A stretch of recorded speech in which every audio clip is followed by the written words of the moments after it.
Hi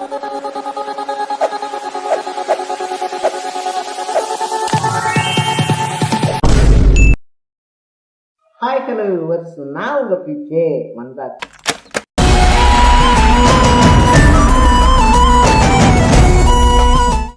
so நம்ம இன்னைக்கு இந்த வீடியோ பற்றி பேச போறோம், யாரை பத்தி பேச போறோம் அப்படின்னு சொல்லி கேட்டோம்னா, திமுகவுடைய ஆட்சி அப்படின்றது வந்துட்டு டெஸ்ட்ராய்ட் பண்ணதுல ஒரு முக்கியமான பங்கு அப்படின்றது சவுக்கு சங்கர் இருக்கார் இல்லையா, அவருக்கு இருக்கு அப்படின்னு சொல்லலாம். ஸோ ஒரு ஆட்சி வந்துட்டு பார்த்தோம் அப்படின்னா அமல்ல இருக்கும் போதே, அதாவது நடக்கிறதே வந்துட்டு பார்த்தோம் அப்படின்னா திமுக ஆட்சி தான்.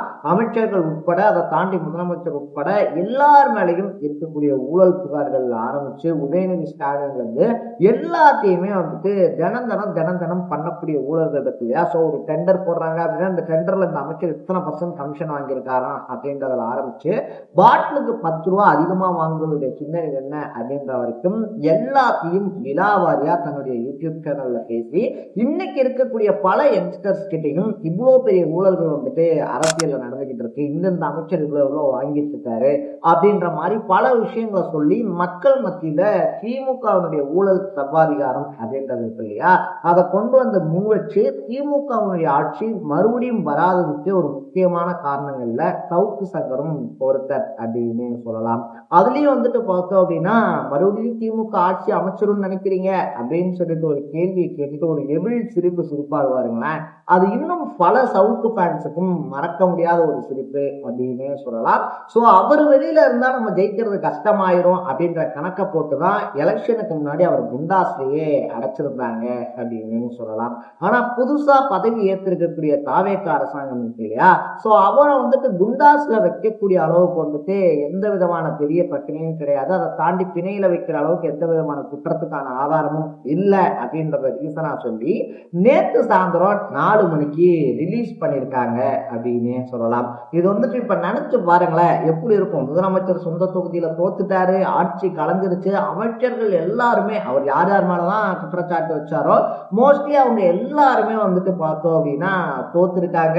ஸோ இப்படி இருக்கும் போது அவருடைய ரிலீஸ், அவருடைய ஜாமீன், அவருடைய விடுதலை அப்படின்றது வந்துட்டு எரியிற தீயில கொஞ்சம் எண்ணெய் ஊற்றுவாங்க அப்படின்னு சொல்லுவாங்க இல்லையா, அந்த மாதிரி ஒரு விஷயத்த தாவேகா கவர்மெண்ட் முன்னெடுத்திருக்கு அப்படின்னு சொல்லலாம். அதுவும் சவுக்கு சங்கர் இப்ப வெளியே வர்றது அப்படின்றது இருக்கு இல்லையா, அவங்க வந்துட்டு ஆட்சியில இருக்கும் போதே ஊழல் பண்ணாங்க அப்படின்னு சொல்லி பேசினவரு, ஆதாரங்கள் இருக்கு அப்படின்னு சொல்லி சொன்னவரை இப்ப வெளியில கொண்டு வந்திருக்கிறது அப்படின்றது திமுக முன்னாள் அமைச்சர்கள் பலருக்கும் வயிற்றுல ஒரு கிளியை ஏற்படுத்தி இருக்கு அப்படின்னு சொல்றாங்க.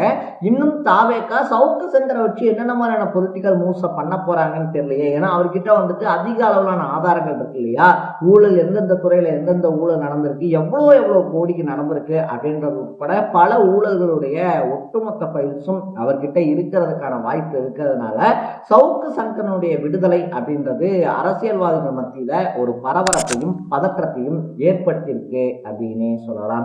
சோ யார் இந்த சவுக்கு சங்கர், அதை தாண்டி வந்துட்டு பார்த்தோம் அப்படின்னா சவுக்கு சங்கருடைய விடுதலை பின்னணி என்ன அப்படின்ற மாதிரி பல விஷயங்களை தான் நம்ம பேச போறோம். அதுக்கு முன்னாடி நம்ம சேனலுக்கு நீங்க புதுசா வந்தீங்க அப்படின்னா மறக்காம சேனலை ஃபாலோ சப்ஸ்கிரைப் பண்ணிக்கங்க. ஸோ யார் இந்த சவுக்கு சங்கர் அப்படின்னு வந்துட்டு நம்ம பார்த்தோம்னா, ஃபர்ஸ்ட் டிபார்ட்மெண்ட்ல இருந்து அதுக்கப்புறமா டிபார்ட்மெண்ட்டே வந்துட்டு செய்யாத ஒரு தப்பை செஞ்சுட்டேன் அப்படின்னு சொல்லிட்டாங்க, அதனால பல தண்டனைகளை அனுபவிச்சேன் அப்படின்னு சொல்லி தன்னை அடையாளப்படுத்தக்கூடிய ஒருத்தர் அப்படின்னு சொல்லலாம்.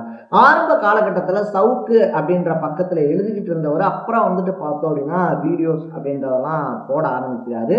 ஒரு கட்டத்துக்கு மேல வந்துட்டு அமைச்சர்கள் பண்ணக்கூடிய ஊழல்கள் இருக்கு இல்லையா, அதெல்லாம் தைரியமா வெளியே சொல்ல ஆரம்பிச்சதுக்கு அப்புறமா யார் இந்த சவுக்கு சங்கர் அப்படின்னு சொல்லிட்டு இளைஞர்கள் பலருமே அவர் பக்கம் திரும்ப ஆரம்பிச்சாங்க அப்படின்னு சொல்லலாம். சோ ஆட்சியில இருக்கும் போது அமைச்சர்கள் பண்ற ஊழலை சொன்னா சும்மா விட்டுருவாங்களா அப்படின்ற மாதிரி வந்துட்டு பார்த்தோம்னா வீட்டுக்குள்ளேயே வந்து கழிவுகள்ல இருந்து பல விஷயங்களை பத்தி வீட்டையே நாசப்படுத்தினது, அதை தாண்டி வந்துட்டு பார்த்தோம் அப்படின்னா ஜெயில் இருக்கு இல்லையா, ஜெயிலுக்குள்ள போட்டு அவருடைய கையை உடைச்சது அப்படின்னு சொல்லிட்டு அவரை முடக்கிறதுக்கு பல வழிகள் முயற்சி பண்ணப்பட்டிருந்துச்சு அப்படின்னு சொல்லலாம். ஆனா சவுக்கு சங்கர் வந்துட்டு பார்த்தோம் அப்படின்னா ஒவ்வொரு டைமுமே வந்துட்டு வெளியில வந்ததுக்கு அப்புறமா தொடர்ந்து பல விஷயங்கள், பல ஊழல்கள், அதை தாண்டி வந்துட்டு KN நேரு அவர்கள் ஆரம்பிச்சு, உதயநிதி ஸ்டாலின் ஆரம்பிச்சு, குறிப்பா செந்தில் பாலாஜி பண்ண ஊழல்கள் வரைக்கும் எல்லாத்தையுமே வந்துட்டு பொதுமக்கள் முன்னாடி எடுத்து வச்சிருந்தாரு அப்படின்னு தான் சொல்லணும். ஸோ இதனாலேயே வந்துட்டு பார்த்தோம் அப்படின்னா அவரை அடிக்கடி கைது பண்ணப்படுறது, அதுக்கப்புறமா வந்துட்டு பார்த்தோம்னா ரிலீஸ் பண்ணப்படுறது அப்படின்றது தொடர்ந்து இருந்துட்டு இருந்த சுச்சுவேஷன்ல லாஸ்ட் டைம் வந்துட்டு எலெக்ஷன் வேற நெருங்கிருச்சு, இதுக்கு மேல இவர் வெளியில இருந்தாருன்னா ஆட்சிக்கு ஆபத்தா போயிடும் அப்படின்னு சொல்லிட்டு அவர் குண்டாஸ்ல உள்ள அடைச்சிருந்தாங்க. ஸோ அவர் ஜெயிலுக்கு போனப்பயே வந்துட்டு பார்த்தோம் அப்படின்னா அவங்களுக்கு அம்மாவும் தவறி இருந்தாங்க அப்படின்னு சொல்லலாம். அவ்வளவுதான், சவுக்கு சங்கர் வந்துட்டு ஓவர், இனிமே வந்துட்டு சவுக்கு சங்கர்னால நமக்கு பிரச்சனை இல்லை அப்படின்னு சொல்லிட்டு திமுக நினைச்சுக்கிட்டு இருக்கும் போதுதான் மறுபடியும் நீங்க ஆட்சிக்கு வந்திருந்தாதான் நீங்க நினைக்கிறதெல்லாம், ஆனா இப்பதான் உங்க ஆட்சியை ஊட்டிட்டு போயிருச்சு அப்படின்ற மாதிரி தாவேகா சார்பில் ரிலீஸ் பண்ணப்பட்டிருக்காரு சவுக்கு சங்கர் அப்படின்னு சொல்லலாம். பலருமே வந்துட்டு இன்டர்நெட்ல பார்த்தோம் அப்படின்னா திமுகவினுடைய அழிவுக்கான ஆரம்ப புள்ளி ஆரம்பம் ஆயிடுச்சு அப்படின்னு சொல்லிட்டு சவுக்கு சங்கருடைய அந்த ரிட்டர்ன்ஸ் இருக்கு இல்லையா, அதை செலிப்ரேட் பண்ண ஆரம்பிச்சிருக்காங்க அப்படின்னு தான் சொல்லணும். ஏன்னா பல அமைச்சர்கள் பண்ண டெண்டர்கள் விஷயத்துல இருந்து ஆரம்பிச்சு இந்த டெண்டர் இன்னைக்கு தான் அவங்களுக்கு போகும் பாருங்களேன் அப்படின்னு சொல்லிட்டு சவுக்கு சங்கர் வீடியோ போட்டார்னா அந்த டெண்டரே ஒரு சில நேரங்கள்ல வந்துட்டு ரத்து செய்யப்பட்டிருக்கு, நிறுத்தி வைக்கப்பட்டிருக்கு அப்படின்னே சொல்லலாம். ஸோ அவரை பொறுத்த வரைக்குமே அவருக்கான சோர்சஸ் எங்கிருந்து கிடைக்குது அப்படின்றத தாண்டி கிடைக்கக்கூடிய சோர்சஸ் கரெக்டா இருந்ததுனாலதான் அவர் ஆளும் கட்சியா இருந்த திமுக இருக்கு இல்லையா சமாளிக்க முடியாம குண்டாஸ்ல உள்ள போற அளவுக்கு போயிருந்தாங்க அப்படின்னு சொல்லணும். ஸோ அப்படிப்பட்ட ஒருத்தரை வந்துட்டு இப்ப தாவேகா மறுபடியும் வெளியில எடுத்துட்டு வர்றாங்க அப்படின்னா அது திமுக மேல ஒரு மாஸ்டர் மைண்ட் பிளானோட மூவ் பண்ணக்கூடிய ஒரு மூவ் அப்படின்னு சொல்றாங்க. ஆல்ரெடி கூட்டணி தான் திமுகவுடைய பலமே அப்படின்னு சொல்லி பலரும் பேசிக்கிட்டு இருக்கும் போது IUML ஆரம்பிச்சு அதுக்கப்புறமா VCK வரைக்கும் பல கூட்டணி கட்சிகளுக்கும் அமைச்சரவையில இடம் அப்படின்றத கொடுத்து திமுகவை அரசியல் அனாதை ஆக்கியிருக்கு தாவேகா அப்படின்னு சொல்லலாம். இப்படிப்பட்ட சுச்சுவேஷன்ல தான் அடுத்த அமைச்சர்கள் மேல கை வைக்கிறதுக்கு ஏதுவா அந்த குற்றச்சாட்டுகளுக்கான ப்ரூஃப்ஸை ரெடி பண்றதுக்காக தான் சவுக்கு சங்கரை இப்ப வெளியில விட்டுருக்கு தாவேகா அப்படின்னு சொல்லப்படுது. எது எப்படியா இருந்தாலும் இனி அடுத்தடுத்து திமுக அமைச்சர்கள் பலரும் கைது செய்யப்படுறதுக்கான வாய்ப்புகள் அதிகமா இருக்கு அப்படின்ற நியூஸும் ரவுண்ட் அடிச்சுக்கிட்டு இருக்கு அப்படின்னு சொல்லலாம். இப்படிப்பட்ட சுச்சுவேஷன்ல தான் தாவேகாவுடைய தலைவரும் முதலமைச்சருமான விஜய் டெல்லிக்கு போயிருக்கிறதுனால அதை முடிச்சுட்டு வந்த கையோட சவுக்கு சங்கர் விஜயை சந்திப்பார் அப்படின்னும் அவர்கிட்ட இருக்கக்கூடிய ப்ரூஃப்ஸை விஜய் கைகளில் ஒப்படைப்பாரு அப்படின்னு சொல்லப்படுது. ஸோ இதை பத்தி நீங்க என்ன நினைக்கிறீங்க அப்படின்றத கமெண்ட் பண்ணிட்டு இதே மாதிரி அப்பப்ப அப்டேட்டா போயிட்டு இருக்க விஷயங்கள், அது கரண்ட் அஃபேர்ஸா இருந்தாலும் சரி, பாலிடிக்ஸா இருந்தாலும் சரி, ஸ்போர்ட்ஸா இருந்தாலும் சரி, அப்பப்ப அப்டேட்டா போயிட்டு இருக்க விஷயங்களை நீங்க தொடர்ந்து தெரிஞ்சுக்கணும் அப்படின்னு ஆசைப்பட்டீங்கன்னா மறக்காம சேனலை ஃபாலோ பண்ணி சப்ஸ்கிரைப் பண்ணிக்கோங்க. நாளைக்கு இதே மாதிரி இன்னொரு இன்ட்ரெஸ்டிங்கான வீடியோவோட சந்திக்கலாம்.